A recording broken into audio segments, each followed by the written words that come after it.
Então, pessoal, boa tarde, bom dia, boa noite. Para você que chegou nesse vídeo aqui no meu canal na trilha de SEO.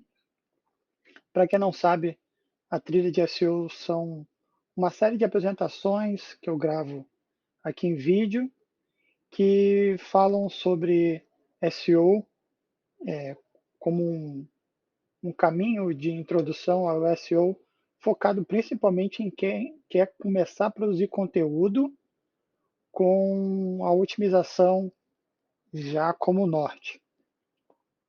Como prática, eu apresentei nos outros vídeos o que é a web, como é que funciona a web semântica, o que é semântica, como é que funciona o Google, algumas coisas de algoritmo. E nessa apresentação de hoje eu vou falar sobre como funcionam os updates do Google, né? Que são uma parte bem importante do trabalho de quem trabalha com SEO, seja analista, especialista ou até produtor de conteúdo, para entender como é que o Google faz a atualização dos seus algoritmos, da busca como um todo, e como é que isso impacta o nosso trabalho. Mas antes, vamos dar uma olhada, né, fazer um pequeno review do vídeo passado. Né? A gente olhou como a busca do Google, né, funciona na parte algorítmica, né, como o algoritmo do Google funciona, o que eles são, os principais, né, a mudança que aconteceu na metodologia e no uso desses algoritmos, como é que eles são construídos hoje em dia e qual é o impacto disso no SEO. Né? Mas hoje vamos falar sobre atualização. Né? E uma coisa que a gente sabe é que o Google está constantemente se atualizando. Né? Então a gente sabe que tudo que é software é atualizável. E um algoritmo não deixa de ser um software. Então ele está em constante atualização para chegar no objetivo que os buscadores têm, que é recuperar informação.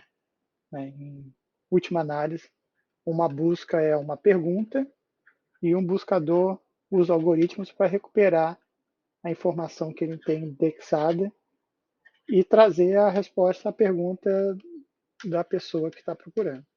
Né? Então a gente sabe que esses algoritmos são softwares, então eles podem e devem ser atualizados. Isso acontece constantemente, né? Então a gente tem que ficar de olho nas atualizações e como é que funcionam essas atualizações.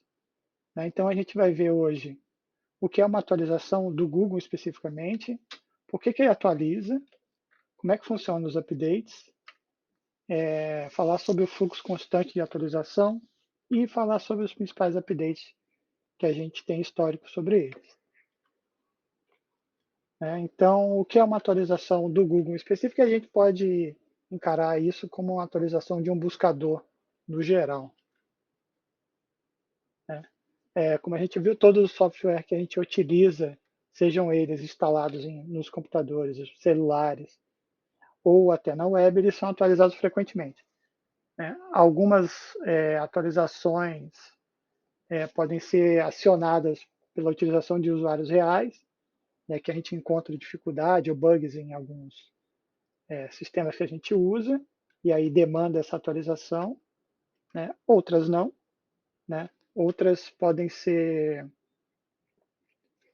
definidas por produto, né? O produto precisa evoluir e aí precisa de uma atualização, seja menor ou maior. Né? Tem algumas atualizações que já estão no, no mapa de avanço desses sistemas, então elas já aconteceriam normalmente. Então, por que o Google, um buscador, atualiza? Né? Tem esse processo de melhoria constante. Né? O Google, principalmente, tem até pouco tempo atrás, tinha até declarava que ainda era um sistema em beta, então os sistemas que estão em alfa, em beta, nesses estágios iniciais de lançamento, têm melhorias constantes, estão no roadmap do produto. Né? Então, para o Google em específico, o grande propósito deles é entregar os melhores e mais relevantes resultados para quem procura, por informação. Não, então eles são constantemente atualizados, né? Então a qualidade que a gente encontra hoje, ele é fruto desse processo de testes e melhorias infinito, né? Então, o processo de melhoria constante vai gerando um produto, um serviço melhor no dia a dia. A gente tem os updates, né, que são as pequenas mudanças, né? A gente tem as grandes mudanças, né, que são implementações que impactam muitas vezes no, no core do, do código, né? Então, como o sistema funciona, se muda isso, e essas pequenas mudanças que são melhorias menores que muitas vezes a gente nem percebe. Elas são implementadas, são colocadas em produção e a gente nem vê. Só vai ver muito tempo depois o resultado, que o resultado das nossas buscas mudou um pouco e a gente vai ver que teve um update, né? Então, essas atualizações do Google podem ser globais, são chamadas de core updates, né, que vai lá no âmago do código e sinalizam mudanças claras na maneira como o sistema atua, né, essas mudanças grandes aí, né?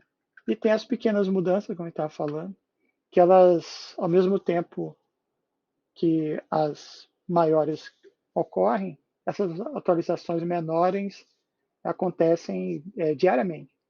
Então, elas podem se restringir só uma das fases do funcionamento de um buscador, tipo a indexação, a classificação, etc.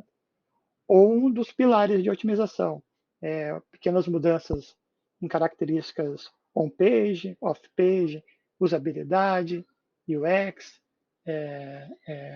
recuperação da informação, design da página de recuperação da busca, da SERP. Então, essas pequenas mudanças estão sempre acontecendo e muitas delas não chegam a nem ser mudanças, são testes ainda, que, que conforme o andamento do teste geram as mudanças.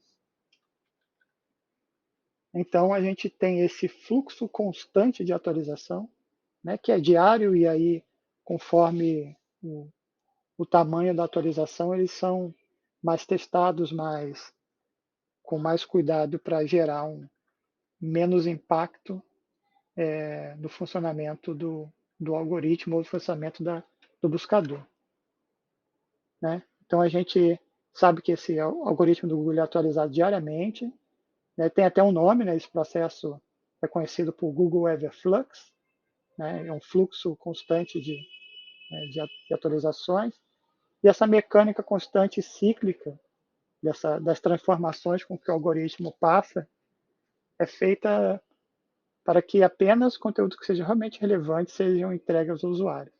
E aqui começa a impactar na criação do conteúdo, né? Quem trabalha com conteúdo, é interessante ficar por dentro dos updates de melhoria, principalmente os de médio e grande impacto, porque pode ser que tenha impacto na forma que você cria conteúdo. É por isso que a gente mudou a forma de fazer SEO para o que a gente chama de SEO semântico, porque ele nos dá uma tranquilidade maior de passar por essas mudanças, principalmente as maiores, sem um impacto grande nos nossos resultados. Porque como a gente tem uma metodologia de trabalho que é muito fundada em bases metodológicas que estão altamente ligadas ao core do funcionamento de um buscador como o Google, por exemplo, ou o Bing, essas mudanças sofrem menos impacto. A gente trabalha em consenso com as metodologias mais modernas. Então, a gente tem uma segurança maior quanto a mudanças de grande impacto no buscador, seja ele qual for.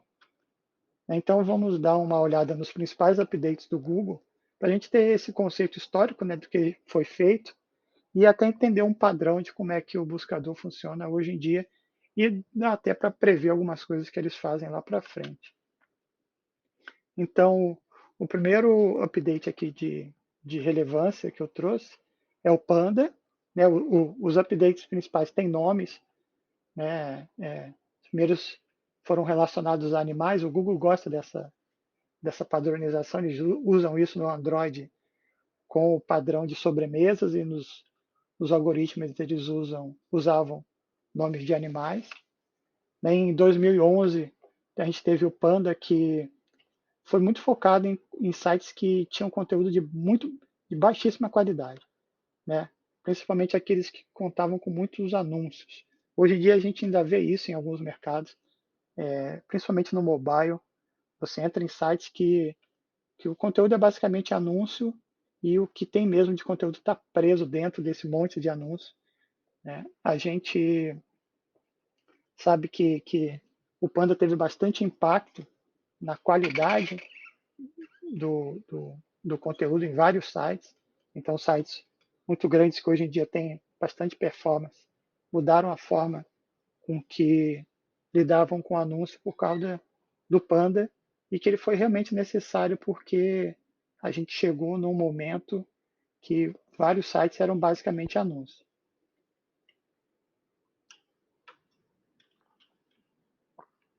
A gente tem o Pinguim, que foi no ano seguinte, que na época ficou conhecido como Web Spam Update, e ele foi responsável por conter o excesso de otimização do conteúdo. E o objetivo dele era penalizar sites que praticavam o que a gente chama de keyword stuffing, que é simplesmente inserir ou variações ou a mesma palavra repetidamente, algumas vezes até sem cuidar do contexto ou do sentido do que você está querendo dizer, só para enganar o buscador e ele achar que pelo volume o conteúdo é relevante. Essa é uma prática que ainda hoje em dia é usada, que já deveria ter sido abolida há muitos anos. Você viu o Pinguim de 2012, a gente está em 2022, 10 anos depois, e ainda tem gente, ainda tem pessoas que se dizem analista SEO usando essa estratégia, seja menos ou mais, mas ainda tem isso na mente, como se fosse uma coisa que realmente funcionava. Em algumas verticais que não tem importância nenhuma para resultado, para volume, para os negócios de verdade, isso realmente ainda tem coisas que podem funcionar, mas é só um player de peso entrar nesse mercado fazendo as coisas certas que ele toma todas as posições desse tipo de página. Isso é bem fácil de acontecer, bem fácil de fazer. Tem o Hummingbird, que foi no ano seguinte, 2013, a gente veio um update grande por ano nessa época. E esse aqui, diferente dos anteriores, ele não foi update só apenas na mudança do algoritmo, mas sim uma revisão completa dele. A partir de 2013, a gente tem essa quebra do que a gente chama de considerar o universo semântico. A gente saiu do domínio da palavra-chave, da palavra, e passou a entrar no domínio do sentido do conteúdo dentro de uma frase. As entidades que compõem um texto precisarem fazer sentido entre elas. Então, o semântico, isso. O conteúdo que a gente cria precisa fazer sentido internamente, dentro daquele próprio conteúdo, e, no geral, no site, ou no blog, ou na plataforma onde ele está inserido. Então, o Hummingbird veio muito para cuidar, para transformar o buscador realmente num buscador semântico.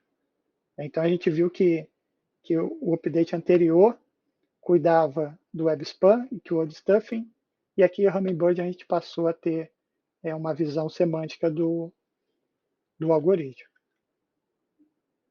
Em 2015, a gente teve o update mobile friendly, que a atualização foi muito voltada para os dispositivos móveis, que a usabilidade era muito ruim nessa época. Ele foi chamado até de Mobile Gedon, que a expectativa era que ia ter um impacto gigantesco no mercado, né?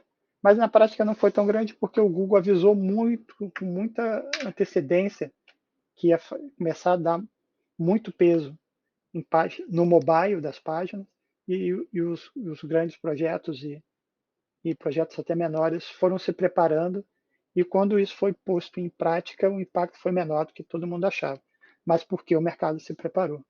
Porque quem não se preparou realmente teve um impacto grande. O RankBrain, que é um divisor de águas, também foi em 2015. Tivemos 2 updates bem importantes nesse ano. Né? E o RankBrain é um sistema que incorpora inteligência artificial no algoritmo. A partir daqui, o algoritmo começou a aprender, digamos assim. Então, ele ajuda muito na interpretação e na apresentação do resultado de busca. Então, a partir do RankBrain, a busca do Google mudou muito. A inteligência artificial vai aprendendo com a interação dos usuários e vai melhorando os resultados em tempo real. Então, a partir do RankBrain, a gente começa a ter resultados ricos nas buscas que encaminham para a mudança do Google do mecanismo de recuperação da informação, né, apresentando resultados, né, informação classificada ou informação simples, para um mecanismo de recuperação da informação complexa, trazendo informação direto, trazendo resultados em voz, resultados em vídeo, resultados em imagem, combinação disso tudo. Então, esse é um caminho sem volta, né, nesse andamento aí do buscador. Em 2019, a gente teve um hiato grande aí. A gente teve o EAT, né, que é uma atualização que tratou dos termos já identificados pelos profissionais de SEO anteriormente, né, que a gente precisa ter conteúdos que mostram expertise, autoridade e confiança, né? Então, esse acrônimo aí diz que esse algoritmo começou a tentar entender, né, quem são realmente quem tem expertise naquele assunto que está tratando, que é realmente uma autoridade e que tem uma informação, um dado de confiança. Né? Já em 2019, desculpa, a gente tinha essa orientação do Google, principalmente, que um conteúdo precisa ter mais do que só informações jogadas num texto. Em 2019 também, um ano com 2 updates muito importantes, a gente tem o BERT, que é um outro divisor de água, né, uma evolução muito grande em cima do RankBrain, que aí ele trouxe uma alteração no algoritmo geral, que foi baseado num projeto de processamento de linguagem natural com redes neurais. Aqui a gente tem a primeira vez, a gente pode dizer que é realmente um algoritmo que aprende constantemente com o uso. Porque as redes neurais, elas simulam como um cérebro funciona usando computadores, né? E os algoritmos trabalham como se fossem, esses computadores como se fossem os neurônios e o algoritmo como se fossem as sinapses entre eles. Então a gente tem um algoritmo que simula o aprendizado e está constantemente aprendendo com a busca e a recuperação daquela informação e a interação dos usuários com a informação que é apresentada. Então, a cada vez que a gente faz uma busca, que o algoritmo recupera a informação e a gente interage com ela, a gente está ensinando esse algoritmo e os outros, dizendo, isso é bom, isso não é bom, isso eu gostei, não gostei, interagir assim, assado. Então, ele vai aprendendo e vai melhorando com o tempo. Né? Em 2020, a gente teve uma outra quebra de paradigma, né, que o Man ampliou a potência do BERT muitas vezes, né, e a gente tem resultados de buscas muito avançados, né, usando combinações de voz e imagem, né, buscas que podem ser incrementais. Então, eu faço uma pergunta, por exemplo, qual é o tamanho do Kilimanjaro? E aí depois eu pergunto como é o tempo lá. Ele entende que esse lá faz referência a uma busca anterior que eu fiz, né, que está ligado a essa entidade Kilimanjaro, e aí recupera, faz uma outra busca sem eu ter que repetir o nome daquela entidade, nomear ela de novo. E sem falar na velocidade e na capacidade de busca do conteúdo que está indexado. Então, o MAN é um avanço muito grande para a recuperação da informação. A gente tem outros updates que vêm acontecendo, né? Eu quis deixar aqui os principais, né?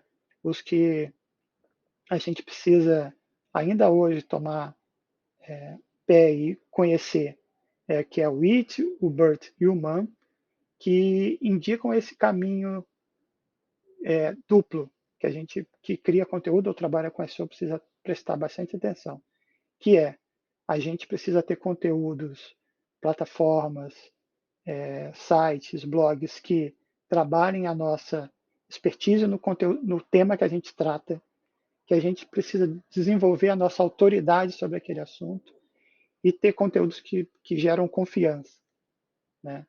Então, e aí entender que o algoritmo hoje em dia ele aprende com as interações dos nossos usuários.